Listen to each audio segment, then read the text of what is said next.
천국은 죄 없는 사람만 가는 곳입니다. 그런데 불행히도 이 세상 사람들은 한 사람도 죄 없는 사람이 없습니다. 의인은 없나니 하나도 없으며 깨닫는 자도 없고 하나님을 찾는 자도 없고 다 치우쳐 한 가지로 무익하게 되고 선을 행하는 자는 없나니 하나도 없도다. 저희 목구멍은 열린 무덤이요 그 혀로는 속임을 베풀며 그 입술에는 독사의 독이 있고 그 입에는 저주와 악독이 가득하고 그 발은 피 흘리는데 빠른지라. 파멸과 고생이 그 길에 있어 평강의 길을 알지 못하였고 제 눈앞에 하나님을 두려움이 없느니라고 했습니다. 이것이 바로 인간의 모습, 죄인들의 모습입니다. 세상 사람들의 마음과 생각과 행동이 적나라하게 기록되어 있습니다. 나에게도 속에 이런 부분들이 잠재되어 있어서 언제라도 환경과 여건만 주어지면 본능적으로 폭발해서 터져나오게 되는 것입니다. 이것이 나를 포함한 모든 인생들의 참 모습입니다. 인간이 얼마나 거짓되고 악한지 이제는 감각마저 흐려져서 죄가 무엇인지, 왜 인간이 죄의 형벌로 죽어야 하는지, 인간이 과연 어디까지 타락할 수 있는지 그 기준마저 희미한 시대입니다. 그렇기 때문에 법이라는 게 필요합니다. 그래서 하나님은 인간들에게 진짜 법인 율법을 주셨습니다. 법이 있어야 죄를 죄로 판정할 수 있잖아요. 그러므로 율법은 인간으로 하여금 무엇이 죄인지를 깨닫게 하는데 그 목적이 있습니다. 법이 없으면은 무엇이 죄인지조차 알 수가 없게 됩니다. 로마서 3장 20절 말씀에 그러므로 율법의 행위로 그의 앞에 의롭다 하심을 얻을 육체가 없나니 율법으로는 죄를 깨달음이니라. 율법은 하나님께서 약속하신 그리스도가 오시기까지 죄를 깨닫게 하기 위한 것이지 율법이 죄를 해결할 수는 없습니다. 율법의 역할은 모든 인간이 죄인이라는 것을 깨닫고 인간의 죄 문제를 실질적으로 해결하신 그리스도를 바라보게 하는 데 있습니다. 또한 율법은 완전한 법이기 때문에 불완전한 인간이 다 지킬 수도 없는 법입니다. 갈라디아 3장 19절 말씀에 율법은 무엇이냐? 범법함을 위하여 더한 것이라. 천사들로 말미암아 중보의 손을 빌어 베푸신 것인데 약속하신 자손이 오시기까지 있을 것이라. 고대 로마 시대에 귀족 자녀들을 가르치는 가정교사가 있었습니다. 그 가정교사는 노예 중에서 똑똑한 사람을 골랐습니다. 노예 가정교사는 귀족 자녀들의 학문도 가르치고 건강한 육체와 인격으로 잘 자랄 수 있도록 책임을 졌습니다. 그러다가 그 아이가 훌륭하게 자라서 어른이 되면은 그 노예 가정교사는 어릴 때는 그 아이의 선생님이었지만은 다시 장성한 그 아이의 하인으로 돌아갑니다. 자기의 임무를 마친 것입니다. 이 노예를 신약에서는 몽학선생이라고 불렀습니다. 몽학선생. 그런데 바로 율법의 역할이 고대 로마 시대의 몽학선생과 같다는 것입니다. 즉 인간을 죄에서 구원하실 약속된 자손이신 그리스도께서 오시기까지 율법이 자신의 역할을 다 하다가 그리스도께서 오시면 율법은 원래의 위치로 되돌아간다는 말씀입니다. 즉 구원은 오직 믿음, 예수 그리스도를 믿는 믿음으로 구원받는데 그렇다면 율법은 그리스도가 오심으로 패한 것이 아니라 행위의 법으로서의 자신의 위치로 돌아가서 그 기능을 계속한다는 것입니다. 그렇기 때문에 율법은 장차 오실 좋은 일의 그림자요 참 형상이 아닌 것입니다. 갈라디아 3장 24절 말씀에 율법이 우리를 그리스도께로 인도하는 몽학선생이 되어 우리로 하여금 믿음으로 말미암아 의롭다함을 얻게 하려 함이니라. 율법은 죄를 해결하지는 못합니다. 율법은 죄를 판단하고 심판하고 정죄할 뿐이지 죄를 없애게 할 수는 없습니다. 율법은 사랑이 아니라 법이기 때문입니다.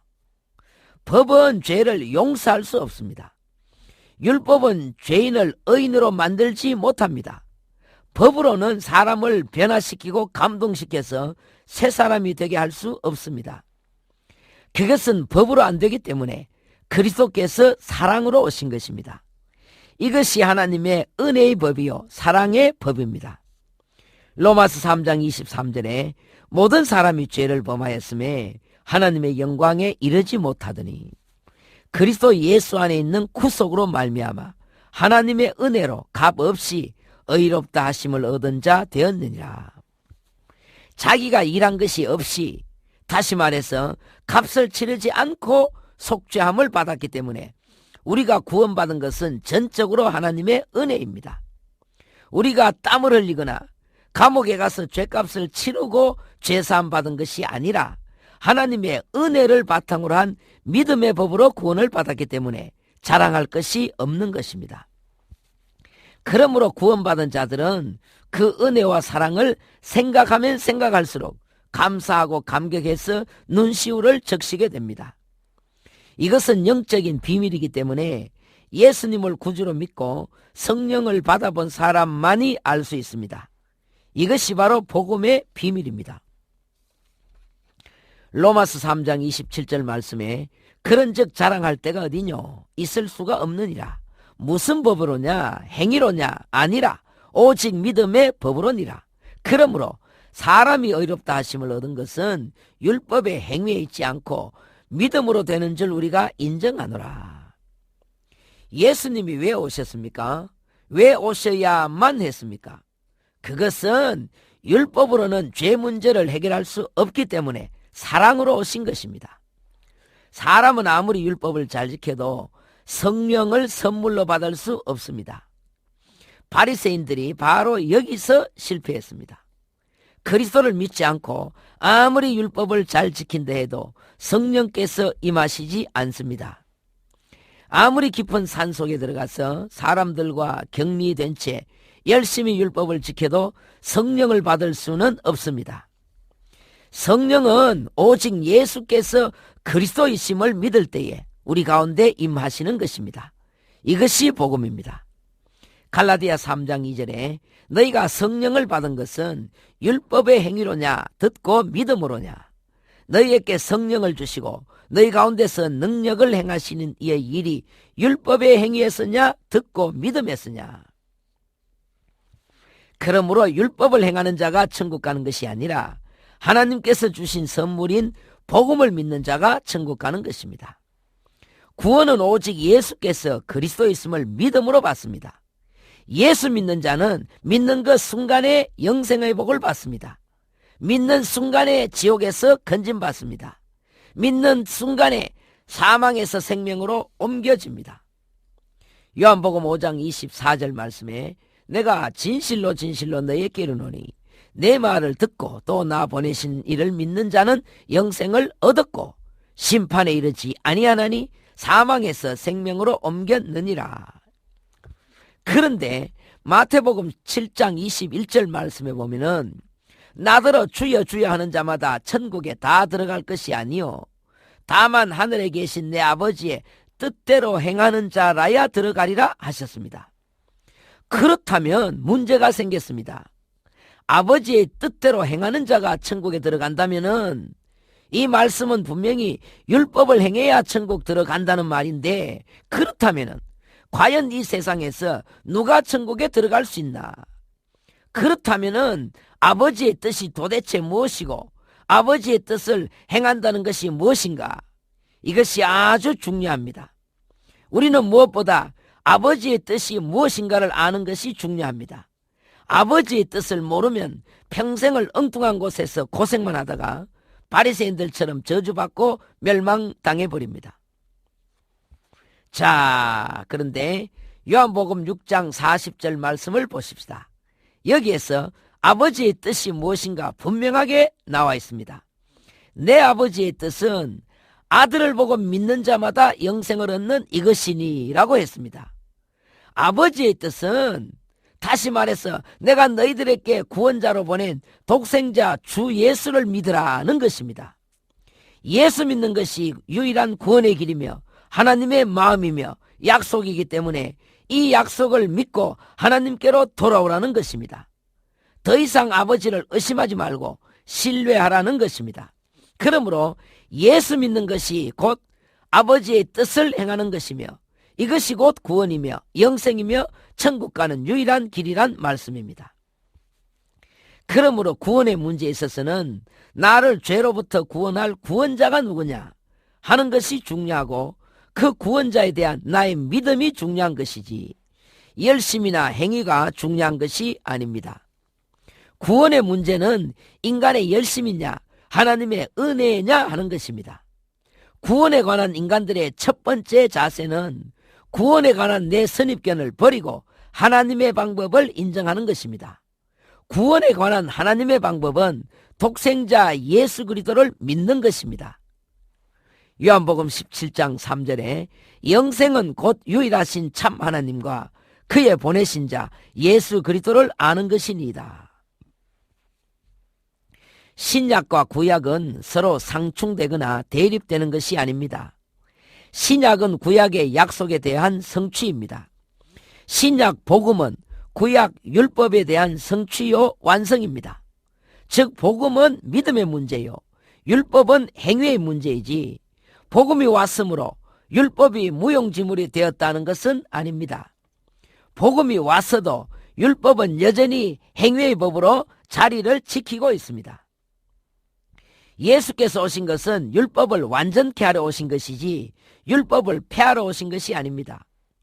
즉 귀족 자녀가 성장해서 어른이 되면은 가정교사였던 몽학선생은 원래 있던 하인의 자리로 되돌아가서 원래 자기 일을 계속하는 것처럼 율법도 그리스도가 오심으로 제자리로 돌아가서 여전히 자기 일을 한다는 것입니다.